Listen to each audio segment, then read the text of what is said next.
اور اگر وہ سارا کچھ بن سور کے زندگی کامیاب گزارے، لیکن اپنی شادی کے بعد، اپنی دولت کے بعد، اپنی نوکری کے بعد اگر پلٹ کر باپ کی طرف نہ دیکھے اور رات کو واپس آئے ڈیوٹی سے تو ماں کے کمرے کے آگے سے چپکے سے گزر جائے، وہ جو تکلیف ہوتی ہے وہ سارے دکھوں سے زیادہ سخت ہوتی ہے۔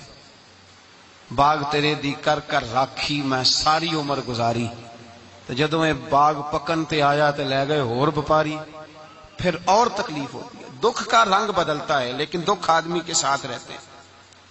اور یہ مت سمجھا کریں کہ جو آدمی بڑا امیر ہے، بڑا مالدار ہے، صاحب جائیداد ہے، وہ سکھی ہے۔ پلٹ کے کبھی پوچھیں تو صحیح اس سے، اس کے حالات کس طرح کے ہیں۔ تکلیف انسان کے ساتھ رہتی ہے۔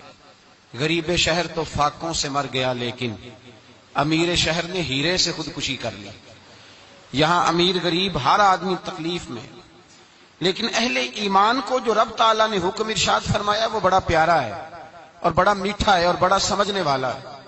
اللہ تبارک و تعالیٰ نے مشکلات ہر آدمی کے ساتھ، لیکن ایماندار کو، رسول اللہ صلی اللہ علیہ وسلم کے غلام کو، نبی پاک کے کلمہ پڑھنے والے کو جو رنگ عطا کیا ہے وہ بڑا منفرد ہے۔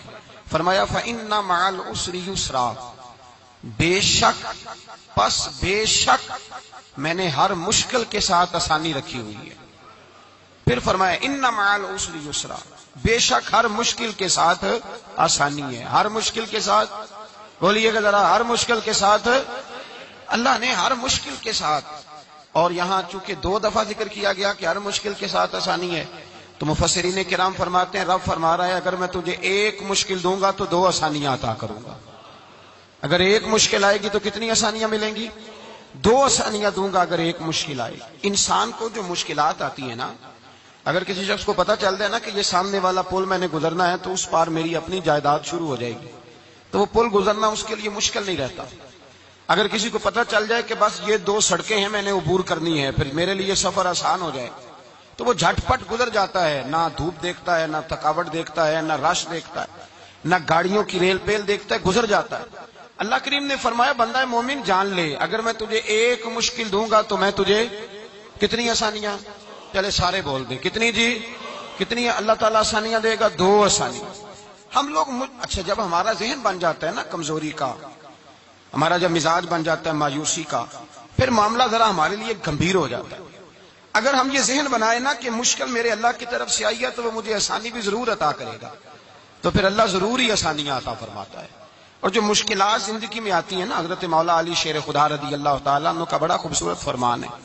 حضرت علی فرماتے ہیں جب تجھے مشکل آتی ہے تو وہ تجھے رب کا پتہ بتانے آتی ہے، وہ تجھے اللہ کا پتہ بتاتی ہے۔ اس لیے کہ جب تو سارے اسباب کر لیتا ہے، جو ضرورت ہوتی ہے پوری کرتا ہے، تندرست ہو کے وہ کام کرتا ہے، پھر بھی کام نہیں ہوتا، تو اس کا مطلب ہے کرنے والا تو نہیں، کرنے والا کوئی اور ہے، جو کام کرنے والا کوئی اور ہے۔ تو عزیز بھائی یاد رکھیں ہر مشکل کے ساتھ اللہ نے آسانی رکھی ہوتی ہے۔ اگر اللہ تبارک و تعالیٰ بیماری عطا کرے تو اس کے ساتھ اللہ پھر جو تندرستی دیتا ہے وہ بھی بڑی اعلیٰ عطا فرماتا ہے۔ اگر اللہ کبھی غربت دے تو پھر اس کے بعد جو اللہ تعالیٰ آسانی دیتا ہے وہ بھی بڑی اعلیٰ عطا فرماتا ہے۔ اگر کہیں سے آپ کو دکھ ملتے ہیں تو پھر جب سکھوں کا وقت آتا ہے تو پھر گنے نہیں جاتے۔ یاد رکھیں مشکلات کے پہلو میں آسانیاں ہوتی ہیں، اور جس آدمی کو مشکل آتی نہیں، میرے نبی کریم سید عالم صلی اللہ علیہ وسلم نے فرمایا مومن کو جو مشکل بھی آتی ہے اللہ اس کی برکت سے اس کے گناہوں کو معاف فرما دیتا ہے، اللہ اس کی برکت سے اس کے گناہوں کو معاف کرتا ہے۔ یہاں تک کہ حضور نے فرمایا میرے مومن کو کانٹا بھی چبھے تو اللہ تعالیٰ اس کی مشکل کو آسان فرما دیتا ہے۔ 2 بزرگ بیٹھے تھے، ایک حضرت احمد رحمت اللہ علیہ اور ایک حضرت شرف الدین منیری رحمت اللہ علیہ۔ تو حضرت شرف الدین منیری کہنے لگے کہ دوست اصل میں وہ ہوتا ہے جو دوست کی طرف سے آنے والی تکلیف پر صبر کرے، جو اللہ کی طرف سے آنے والی تکلیف پہ صبر کرے وہ اللہ کا محبوب ہوتا ہے۔ تو حضرت احمد فرمانے لگے نہیں مجھے تیری بات کی سمجھ کوئی نہیں آئی، صبر کرے وہ اللہ کا دوست ہے، مصیبت پہ صبر کرے۔ تو کہا جناب پھر اگر نہیں سمجھ آئی تو آپ بتا دیں اللہ کا دوست کون ہے؟ تو آپ فرمانے لگے جو محبوب کی طرف سے آنے والی مصیبت کو اس کا تحفہ سمجھ کے قبول کرے وہ اصل دوست ہوتا ہے، اس کا تحفہ سمجھ کے قبول کرے، اپنے رب کا تحفہ سمجھے۔ مالک کا تحفہ سمجھا کہ اس نے مجھے تحفہ دیا ہے، مجھے کسی مشکل میں ڈالا ہے. تو رب کریم بلا مثال و بلا تشبیہ سمجھانے کے لیے اللہ جب کسی کو مشکل میں ڈالتا ہے، کافروں کو تو اس نے موجیں کرائی ہوئی ہیں، بڑی بڑی سہولتیں دی ہوئی ہیں، مشکل میں ڈب بھی ڈالتا ہے، اپنے نیک بندوں کو ہی ڈالتا ہے. نمرود اور فرعون کے پیروں میں کانٹا بھی نہیں چبھتا، ان کو تکلیف نہیں آتی. تکلیف کسے آتی تھی؟ اللہ کے نیک بندوں کو تکلیف آتی تھی. حضرت رابعہ بصریہ جب تک زندہ رہی تب تک بیمار رہی. جس دن طبیعت ٹھیک ہوتی تو کہتی اے اللہ تو کہیں مجھ سے ناراض تو نہیں ہو گیا، تو کہیں ناراض تو نہیں مولا جب تو مجھے تکلیف دیتا ہے تو میں رو کے تیری عبادت کرتی، جب مجھے دکھ ہوتے ہیں تو میں سجدے میں تڑپتی، اور خدا بندہ اب تو میں سکھی ہوں، موج میں ہوں، مجھے رونا ہی نہیں آ رہا، تو خدا بندہ تو کہیں ناراض تو نہیں ہو گیا مجھ سے. دکھ تو اچھے ہوتے ہیں، دکھ تو پیارے ہوتے ہیں، اور دکھوں کے بعد جو اللہ آسانی دیتا ہے اس آسانی کا پھر کیا ہی کہنا. اس حضرت ایوب علی نبینا علیہ الصلوۃ والسلام بیمار رہے، 60 سال اللہ نے تندرستی دی. کتنے سال بولے؟ 60 سال. غور کرنا بات پر، 60 سال علیل رہے، پھر بیمار ہو گئے. 18 سال ہو گئے بیمار ہوئے. زوجہ کہنے لگی دعا کر لیں آپ کو اللہ صحت دے دے. ہمیں اگر کوئی بندہ پوچھ لینا کہ بھائی کبھی کوئی خاص بات تو سناؤ، تو ہم جو ساری زندگی سکھ کے ساتھ سوئے ہوتے ہیں وہ بات نہیں سناتے. وہ جو ایک رات درد سے نیند نہیں آتی اس رات کا قصہ سناتے ہیں. کہتے ہیں وہ میرے الٹے دانت میں درد تھا تو میں ساری رات سو نہیں سکا. او بھائی جو ساری زندگی سویا ہے اس کا تو ذکر نہیں کر رہا، اور ایک رات جو تجھے نیند نہیں آ رہی. کسی سے پوچھا جائے، ڈاکٹر کہتے ہیں 360 ہڈیاں ہوتی ہیں وجود میں. کسی سے پوچھا جائے نا تیرا کیا حال ہے تو 359 ہڈیوں کا ذکر نہیں کرتا، جس گھٹنے میں درد ہے اس کا ذکر کرتا ہے. کہتے ہیں یہ گھٹنے میں بڑی درد ہے. او بھائی باقی 359 ٹھیک ہے نا، ان کی بھی تو کوئی بات سنانا. حضرت رابعہ بصریہ رحمت اللہ علیہا کے پڑوس میں ایک نوجوان رہتا تھا، آپ کے پڑوس میں.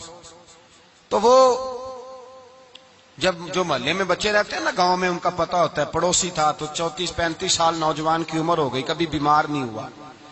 ایک دن اس کی طبیعت علیل ہوئی، سر میں درد ہوا تو اس نے پٹی باندھ لی سرخ رنگ کی. باہر نکل کے آیا، حضرت رابعہ بصریہ علیہ رحمہ نے دیکھا تو فرمانے لگے بیٹے خیر ہے؟ لگا جی اماں جی سر میں بڑی درد ہے. آپ فرمانے لگے کتنی عمر ہو گئی؟ کہنے لگا 34-35 سال. فرمانے لگے پہلے تو کبھی درد نہیں نہ ہوئی؟ کہا نہیں اماں جی آج ہی ہوئی ہے. تو آپ فرمانے لگے 34 سال اللہ نے صحت دی ہے، تو نے شکر کی ایک پٹی بھی نہیں باندھی، اور آج درد ہوئی ہے تو شکوے کی پٹی تو نے فوراً ہی باندھ لی ہے. کوئی شکر کی پٹی بھی باندھنی چاہیے. حضرت ایوب 18 سال بیمار رہے. زوجہ کہنے لگی دعا کر لو، تو آپ فرمانے لگے بی بی سے کہ صحت کتنی دیر رہی؟ اس نے کہا 60 سال. تو آپ فرمانے لگے ذرا بیماری کو بھی 60 سال گزر لینے دو پھر دعا بھی کر لیں گے. یہ دعا کی، اللہ یہ لفظ کہے اللہ نے صحت دے دی، تندرستی آ گئی. ایک دن گھر میں بیٹھے بیٹھے زوجہ کہنے لگی کہ ایوب یہ بتاؤ دکھ اچھے کہ سکھ؟ آپ فرمانے لگے سارے دن ہی اللہ کے ہیں پر دکھ بڑے اچھے تھے. مجھ سے پوچھو تو دکھ بڑے اچھے تھے. کہا کس طرح؟ تو حضرت ایوب فرمانے لگے جب میں بیمار تھا تو 24 گھنٹے میں ایک دفعہ میرا رب میرا حال پوچھا کرتا تھا. ایک دفعہ میرا اللہ پوچھتا تھا ایوب تیرا حال کیا ہے؟ فرماتے ہیں 12 گھنٹے تو لذت ہی رہتی تھی کہ میرے رب نے میرا حال پوچھ لیا ہے، اور اگلے 12 گھنٹے میں انتظار کرتا تھا مالک حال دوبارہ کب پوچھے گا. فرمانے لگے اب صحت تو ہو گئی ہے پر اب میرا رب میرا حال تو نہیں نہ پوچھتا. بھائی مشکلات جو ہوتی ہیں وہ تو تجھے سجا دیتی ہیں، سوار دیتی ہیں. تجھے یاد آتا ہے کوئی اپنا، جب تجھے درد ہوتی ہے نا، تکلیف ہوتی ہے، پھر تیرا دل کرتا ہے کوئی کندھا ملے جہاں میں سر رکھ کے رہوں. پھر اسی لیے تو کسی درویش سے کسی نے پوچھا تھا اپنا کون ہوتا ہے؟ تو کہا جو تجھے دکھ کے وقت یاد آئے وہ تیرا اپنا ہے، جو تجھے عین آزمائش کے وقت یاد آئے اور تجھے اس کا نمبر فوراً تیرے موبائل پہ چلنے لگے وہ تیرا اپنا سجن ہے، جس کو تو دکھ کے وقت یاد کرے. تو بھائی مشکلات کے بعد جو اللہ آسانی دیتا ہے. حضرت ابراہیم کو آگ میں بھی پھینکا گیا، حضرت ابراہیم علیہ الصلوۃ والسلام کو ستایا بھی گیا، نکالا بھی گیا، لیکن جب ان مشکلات سے گزرے تو میرا رب فرماتا ہے وَإِذِ ابْتَلَىٰ إِبْرَاهِيمَ رَبُّهُ بِكَلِمَاتٍ فَأَتَمَّهُنَّ قَالَ إِنِّي جَاعِلُكَ لِلنَّاسِ إِمَامًا. کہا جب ابراہیم پورے اترے تو پھر ہم نے انہیں امام بنا دیا. یا اللہ کس طرح کی امامت دی؟ فرمایا میں نے اتنی اعلیٰ شان عطا کی ہے کہ اپنے لاڈلے رسول کو جناب ابراہیم کی نسل میں پیدا فرما دیا ہے. میں نے مصطفیٰ کو ان کی نسل میں پیدا کر دیا، قیامت تک کے لیے ان کا وقار بڑھا دیا۔ اللہم صلی علی محمد وعلی آل محمد کما صلیت علی ابراہیم وعلی آل ابراہیم، ان کی عظمت بڑھا دی، اس لیے کہ جب وہ آزمائش سے گزر کر کے آئے پھر جو آسانی دی، میرے نبی پاک صلی اللہ علیہ وسلم نے دین ابراہیمی کی بہت ساری چیزوں کو رکھا، کہا میں ملت ابراہیمی پہ ہوں۔ جب کوئی مشکلات کو عبور کر کے آتا ہے، جب کوئی تکلیفیں سہ کر کے آتا ہے، اس کے لیے جو اجر ہوتا ہے، اس کے لیے جو پھر اللہ کتنی ذرا بڑی توجہ کیجئے گا۔